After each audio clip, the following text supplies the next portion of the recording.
sophrologue et praticienne énergétique. Alors aujourd'hui, je voulais vous parler d'un sujet, le sujet du mindset. En fait, la première fois que j'ai entendu parler de mindset, c'était dans le milieu du développement personnel.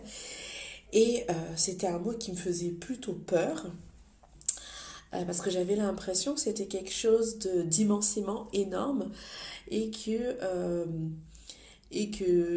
des personnes qui n'étaient pas forcément très avancées dans le développement personnel ne pouvaient pas atteindre justement ce mindset. Alors je m'y suis intéressée de plus près et en regardant déjà, en faisant la première démarche de regarder ce que cela voulait dire en prenant un traducteur, je suis tombée sur état d'esprit. Et, euh, et en fait, quand j'ai vu état d'esprit, ça a éveillé plusieurs choses en moi. Euh, et la première chose, c'est justement un état d'esprit qui peut être différent dans le sens où ça a éveillé en moi un questionnement sur la manière de voir les choses.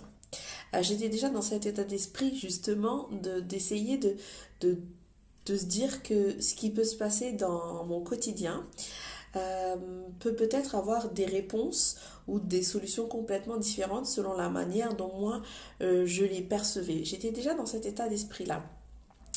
Mais je ne m'étais pas encore vraiment intéressée au mindset de façon très profonde. Et en fait, ce qui a vraiment déclenché mon intérêt par rapport au mindset, c'est que en échangeant avec une personne, euh, en fait, c'était un jour, pour vous expliquer le contexte, c'était un jour où mes enfants étaient malades, tout le temps enrhumés, et moi, évidemment, à chaque fois que mes enfants attrapaient un rhume, j'étais aussi enrhumée. Et en fait, je disais à cette personne, bah, de toute façon, mes enfants sont enrhumés, c'est le temps, c'est comme ça. Il n'y a pas d'autres explications possibles. Il fait froid, donc forcément, ils sont enrhumés. Et cette personne m'a invité à justement voir les choses différemment, me poser des questions, à me questionner par rapport au fait que mes enfants et tous étaient souvent enrhumés. Et elle m'a donné l'exemple de son fils de son premier enfant qui était tout le temps malade alors qu'il sortait jamais de la maison ou quasiment peu, et de son autre enfant qui lui l'a emmené dans des salons à l'extérieur et qui était tout bébé et qui n'était pas malade. Le propos c'était pas de se dire est-ce qu'il y a une faiblesse immunitaire ou est-ce que tel enfant attrape plus facilement le virus ou pas, mais le propos était juste de dire et si tu voyais les choses d'une manière différente, et si tu choisissais de changer ton état d'esprit, ton mindset, pour essayer de voir les choses de façon différente. Alors quand je me suis intéressée à ce sujet, j'ai découvert la pionnière qui a traité de ce sujet euh, et qui a vraiment propager en fait les études concernant ce sujet. C'est donc le docteur Carol Dweck qui a parlé de mindset, changer son état d'esprit pour réussir, oser réussir au changement de son état d'esprit. Et en fait, pour vous synthétiser, alors je vais essayer de synthétiser toutes les informations qu'elle a produites qui sont hyper intéressantes. Euh, et qui nous amène déjà vers une première prise de conscience. En fait, elle a étudié deux mindset, deux états d'esprit. Un état d'esprit, le mindset fixed, un état d'esprit qui est fixe, qui part en fait du principe que nous sommes nés avec des capacités qui sont donc innées, nos talents, nos dons, et c'est ainsi, et on n'est pas doué pour tout. Par exemple, moi je suis nulle, j'estime que je suis nulle en dessin. Depuis toute petite, en art plastique, j'avais pas du tout de bonnes notes en dessin. À chaque fois que j'essayais de dessiner, euh, ça donnait pas grand-chose d'intéressant. Voilà. Honnêtement, c'était pas génial.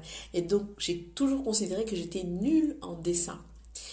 Et vice-versa, pour toutes les choses un peu qu'on appelait créatives, des choses colorées, des choses de construction où il fallait construire des choses. Comme j'estimais que j'avais pas l'art créatif, j'étais nulle en dessin, donc évidemment ces choses de création manuelle c'était pas pour moi, donc j'étais nulle sur ce point-là. Et donc c'est ça l'état d'esprit fixed mindset, c'est on est doué pour certaines choses. Moi par exemple j'estime que je suis douée pour tout ce qui est scientifique. Sur ces matières-là, j'avais de super bonnes notes. Mais pour tout ce qui était créatif, j'étais pas du tout douée. Donc le fixed mindset, c'est ça. Je vais être valorisée par des talents que j'estime être innés. Et les autres choses, je suis pas fait pour ça et j'estime que je suis nulle et je passe à côté, je laisse tomber. Donc ça, c'est le fixed mindset.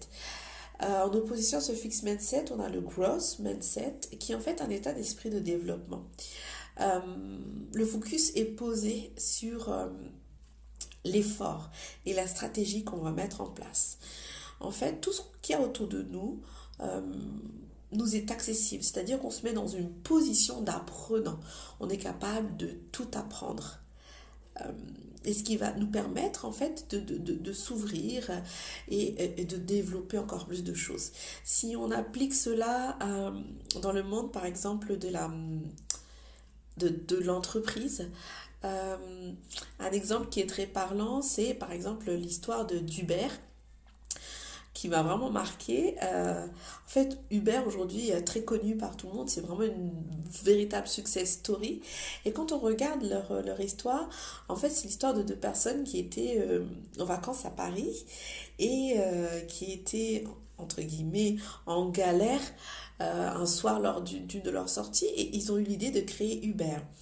Et en fait, quand on y pense, on se dit, c'est une idée, hop, banale, petite, mais ça a été une révolution. Et ils ont eu, en fait, ils ont osé se dire que voilà, on se lance. Et même si ici, vu de loin, ça paraît pas être tant original que ça, on se lance et on développe notre idée. Et finalement, c'est une très très grosse success story quand on connaît maintenant l'histoire d'Uber. Pour en revenir donc au growth mindset, on va vraiment dans cette idée où on est apprenant, où on apprend toujours, où les choses peuvent être vues de manière complètement différente. Si on s'intéresse à l'échec, en fait, il n'y a pas d'échec dans cet état d'esprit-là. Il n'y a que du feedback pour nous aider encore plus à apprendre, à chercher une stratégie différente, à chercher à faire un effort, à se concentrer sur l'effort qu'on va produire. Moi, je vais vous parler de mon expérience personnelle par rapport justement à ce que je vous disais tout à l'heure. Moi qui étais persuadée dans ce fixe mindset, cet état d'esprit fixe, que je n'étais pas du tout créative. J'ai toujours aimé, au fond de moi, j'ai toujours aimé faire des dessins. Étant petite, je dessinais énormément et j'aimais beaucoup créer. Mais quand je m'étais dit que j'étais nulle, je le faisais pas. Et puis à un moment donné, en fait, comme j'aime cuisiner, j'avais décidé de faire un gâteau pour mon fils. Et à partir de là, je me suis intéressée à tout ce qui était cake design et gâteau en pâte à sucre.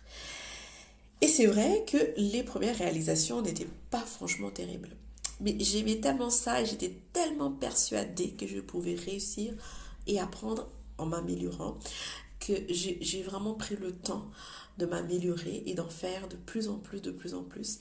Et aujourd'hui, j'ai créé une page sur laquelle je mets mes créations en cake design et j'ai vraiment fait beaucoup de progrès à un tel point que quand on a une fête de famille, quand des amis ont une fête, je suis sollicitée pour réaliser que ce soit les pièces montées ou que ce soit les gâteaux d'anniversaire. Donc voilà un exemple vraiment de grosse mindset où on se positionne en tant qu'apprenant, où justement on va trouver des stratégies, des efforts pour réussir à atteindre notre objectif.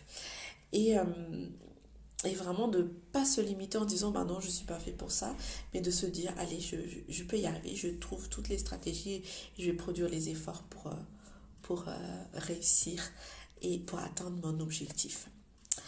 Voilà le partage du jour.